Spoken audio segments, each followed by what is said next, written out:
بسم اللہ الرحمن الرحیم۔ السلام علیکم ناظرین کرامی، حضرت حسن بصری رحمت اللہ علیہ کا زمانہ ہے۔ آپ کی ایک شاگردہ باقاعدہ آپ کا درس سننے آتی تھی، نہایت عبادت گزار تھی۔ اس بیچاری کا خاوند جوانی میں ہی وفات پا گیا۔ اس نے دل میں سوچا، ایک بیٹا ہے، اگر میں دوسرا نکاح کر لوں گی تو مجھے دوسرا خاوند تو مل جائے گا، لیکن میرے بچے کی زندگی برباد ہو جائے گی۔ اب بچہ جوان ہونے کی قریبی ہے، یہی میرا سہارا ہے۔ لہذا اس عظیم ماں نے یہی سوچ کر اپنے جذبات کی قربانی دے دی اور گھر میں اپنے بچے کا پورا خیال رکھتی اور اپنے بچے کی اچھی تربیت کرتی۔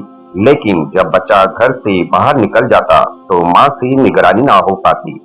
اب اس بچے کے پاس مال کی کمی نہ تھی، اٹھتی ہوئی جوانی بھی تھی۔ یہ جوانی اندھی ہوتی ہے، اس میں کئی جانے والے گناہ بندے کو نظر نہیں آتے۔ چنانچہ وہ بچہ بری صحبت میں گرفتار ہو گیا، شباب اور شراب کے کام میں مصروف ہو گیا۔ ماں برابر سمجھاتی رہی، لیکن ماں کی باتوں کا اس پر کچھ اثر نہ ہوتا۔ ماں اس کو لے کر حضرت حسن بصری رحمت اللہ علیہ کے پاس لے کر آتی ہے۔ حضرت بھی اس کو کئی گھنٹے سمجھاتے، لیکن اس بچے کا نیکی کی طرف رجحان ہی نہ جاتا۔ بچے کے دل میں بھی یہ بات آئی کہ شاید اس کا دل پتھر ہو گیا ہے، نافرمانی کی مہر لگ چکی ہے اس کے دل پر۔ بہرحال ماں تو ماں ہوتی ہے۔ ماں اسے پیار سے سمجھاتی رہی، میرے بیٹے نیک بن جاؤ، برے کاموں کی طرف نہ جاؤ، تمہاری زندگی اچھی ہو جائے گی۔ کئی سال برے کاموں میں لگ کر اس نے اپنی دولت کے ساتھ ساتھ اپنی صحت بھی تباہ کر لی اور اس کے جسم میں لا علاج بیماریاں پیدا ہو گئیں۔ معاملہ یہاں تک آ پہنچا کہ اٹھنے کی بھی سکت نہ رہی اور بستر پر پڑ گیا۔ اب اس کو آخرت کا سفر سامنے نظر آنے لگا۔ ماں نے پھر سمجھایا، بیٹا تو نے اپنی زندگی تو خراب کر ہی لی ہے، اب آخرت بنا لے اور توبہ کر لے۔ اللہ تعالیٰ بڑا غفور الرحیم ہے، وہ بخشنے والا ہے، وہ تمہارے تمام گناہوں کو معاف کر دے گا۔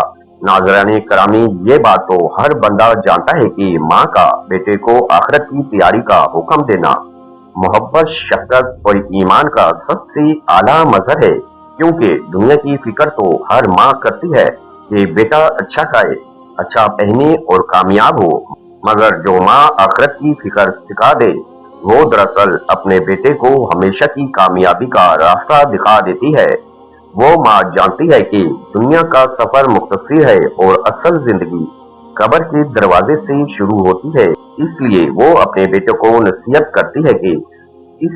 وہ اپنے بیٹے کو نصیحت کرتی ہے کہ نماز قائم رکھ، حلال رزق کما، کسی کا حق نہ کھا، گناہوں سے بچ، والدین کا ادب کر اور دل کو ذکر الہی سے آباد رکھ، کیونکہ یہی وہ زادِ راہ ہے جو قبر میں روشنی، پل صراط پر سہارا اور جنت میں داخلے کا ذریعہ بنے گا۔ ایسی ماں کی ہر نصیحت گویا ایک چراغ ہے جو بیٹے کی آخرت کی راہ روشن کرتا ہے۔ وہ اس کی دعائیں آسمان تک پہنچ کر اللہ کے رحم کو بیٹے کے لیے کھینچ چلاتی ہے۔ تو محترم ناظرین، جب ماں نے سمجھایا، اس کے دل پر کچھ اثر ہوا، کہنے لگا، اماں میں کیسے توبہ کروں، میں نے بہت بڑے گناہ کیے ہیں۔ ماں نے کہا، بیٹا حضرت سے پوچھ لیتے ہیں۔ بیٹے نے کہا، ماں اگر میں فوت ہو جاؤں تو میرا جنازہ حضرت حسن بصری رحمت اللہ علیہ پڑھائیں۔ ماں حضرت کے پاس گئی۔ اس وقت حضرت کھانا کھا رہے تھے۔ حضرت کھانے سے فارغ ہوئے اور تھکے ہوئے تھے اور درس بھی دینا تھا، اس لیے تھوڑی دیر قلولہ کرنا چاہتے تھے۔ ماں نے دروازہ کھٹکھٹایا، پوچھا، کون؟ جواب دیا، حضرت میں آپ کی شاگردہ ہوں، میرا بچہ اب آخری حالت میں ہے، وہ توبہ کرنا چاہتا ہے، لہذا آپ گھر تشریف لے چلیں، انہیں کلمہ پڑھانے کی تکلیف کریں۔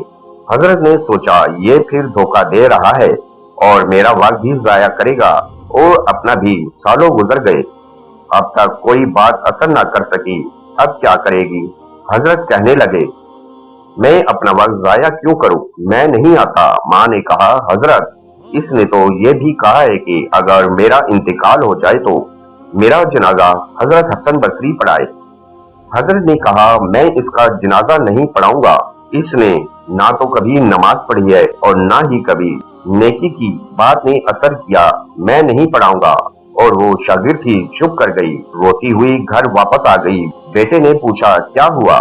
माँ ने कहा, एक तरफ तेरी हालत, दूसरी तरफ हजरत ने इनकार कर दिया। अब ये बात बच्चे ने सुनी तो इसके दिल पर चोट लगी और कहा, माँ मेरी एक वसीयत सुन लीजिए। माँ ने पूछा, बेटा वो क्या? कहा, अम्मी मेरी वसीयत ये है कि जब मेरी जान निकल जाए तो सबसे पहले अपना दुपट्टा मेरे गले में डालना, मेरी लाश को कुत्ते की तरह सहन में घसीटना, जिस तरह मरे हुए कुत्ते की लाश घसीटी जाती है। माँ ने पूछा, बेटा वो क्यों? कहा, अम्मी इसलिए कि दुनिया वालों को पता चल जाए कि जो अपनी रब का नाफरमान और माँ बाप का नाफरमान होता है, इसका अंजाम यही होता है। मेरी प्यारी अम्मा, मुझे कब्रिस्तान में दफन ना करना। माँ ने कहा, वो क्यों? कहा, अम्मा मुझे इस सहन में दफन कर देना, ऐसा ना हो कि मेरे गुनाहों की वजह से कब्रिस्तान में मौजूद लोगों को अजाब पहुंचे। कहा, माँ जब मुझे कब्र में उतारना तो मेरा चेहरा मिट्टी में रगड़ देना ताकि मेरा गुरूर टूट जाए। कहा, माँ मेरी कफन पर लिख देना, ये नाफरमान बेटा था, ताकि आने वाले सबक सीखें। कहा, माँ मेरे जनाजे पर खुशबू न लगाना, मैं इसके लायक नहीं। कहा, माँ मेरा सर कब्र के कोने में रख देना, मैं जन्नत के दरवाजे का हकदार नहीं। कहा, माँ मेरी कब्र पर चिराग न जलाना, मेरे अमाल ने मुझे अंधेरों का हकदार बना दिया।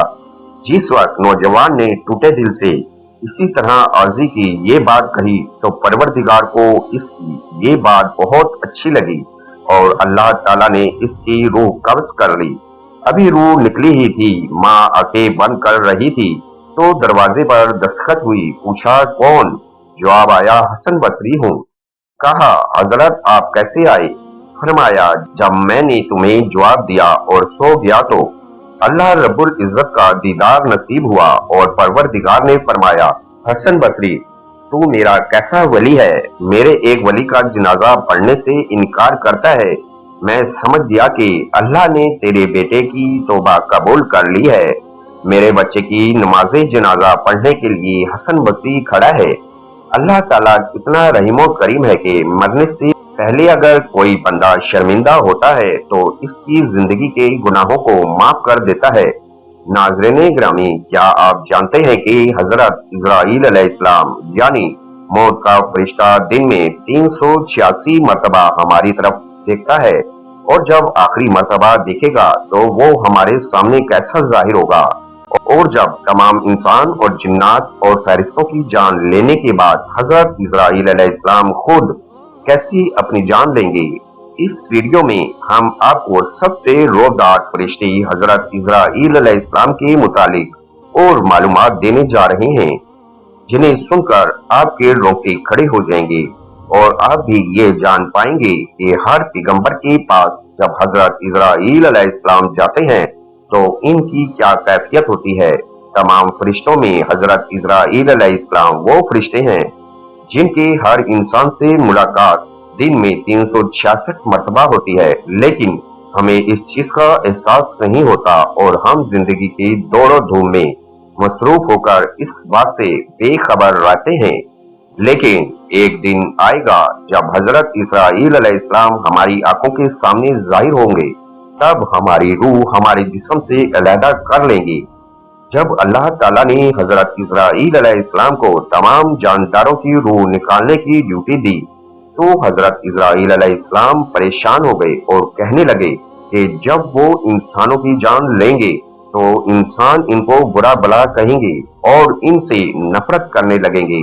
तब अल्लाह ताला ने फरमाया कि मैं अपने बंदों और तुम्हारे दरमियान मुख्तलिफ हादसात, बीमारियां, दबाव को लाकर खड़ा कर दूंगा कि जब तुम किसी इंसान की जान लोगे तो वो तुमसे शिकवा नहीं करेंगे।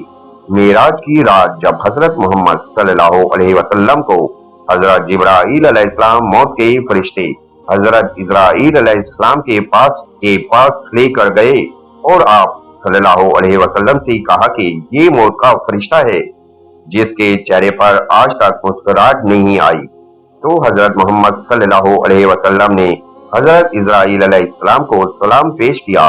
फिर आप सल्लल्लाहु अलैहि वसल्लम ने हजरत इस्राईल अलैहिस्सलाम से पूछा है कि आप हमेशा से यही मौजूद हैं? तो हजरत इजराइल अलैहिस्सलाम ने जवाब दिया कि हाँ, जब से अल्लाह ताला ने मुझे ये ड्यूटी दी है तब से मैं यही मौजूद हूँ और क़यामत तक यहीं पर खड़ा रहूंगा। फिर हजरत मोहम्मद सल्लल्लाहु अलैहि वसल्लम ने पूछा कि यहीं खड़ा होकर आप जानदारों की रूह कैसे कब्ज करते हैं?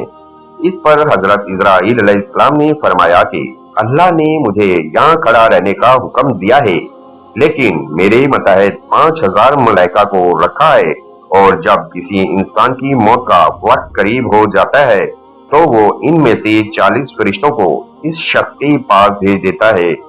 फरिश्ते सबसे पहले इस शख्स के इर्द गिर्द जमा हो जाते हैं, फिर वो इसकी जिस्म की कई हिस्सों में से इसकी रगों के जरिए दाखिल हो जाते हैं और इसके बाद इस इंसान की रूह को पैरों के अंगूठों से लेकर इसके कोहनियों तक रूह खींचना शुरू कर देते हैं, जिससे इस शख्स की मौत वाक़या हो जाती है। फिर वो फरिश्ते इस शख्स को 1 घंटे के लिए छोड़ देते हैं और 1 घंटे के बाद इसकी रूह को इसके गले से निकालकर इसके जिस्म से मुकम्मल तौर पर अलहदा कर लेते हैं। जो लोग नेककार होते हैं इनकी रूह सुकून से जिस्म से अलग हो जाती है और जो गुनाहगार होते हैं इनकी रूह इंतहाई तकलीफ से इनके जिस्म से अलग होती है। इसके बाद आप सल्लल्लाहु अलैहि वसल्लम ने पूछा कि ये कैसे मालूम होता है कि किसी इंसान की मौत का वक्त आ चुका है? तो हजरत इजराइल अलैहिस्सलाम ने फरमाया कि आसमान में हर इंसान के लिए 2 दरवाजे हैं। एक दरवाजे से इंसान के लिए रोजी जमीन पर उतारा जाता है और दूसरे दरवाजे से इसके अमाल दाखिल होते हैं। वहाँ एक दरख्त मौजूद है जिस पत्ते पर इंसानों के नाम लिखे होते हैं। जब किसी इंसान की मौत का वक्त करीब आता है तो इनके नाम का पत्ता जर्द होकर इस शक्ल की अमाल वाले दरवाजे के सामने गिर पड़ता है और तब मुझे मालूम हो जाता है कि इस शख्स की मौत होने वाली है।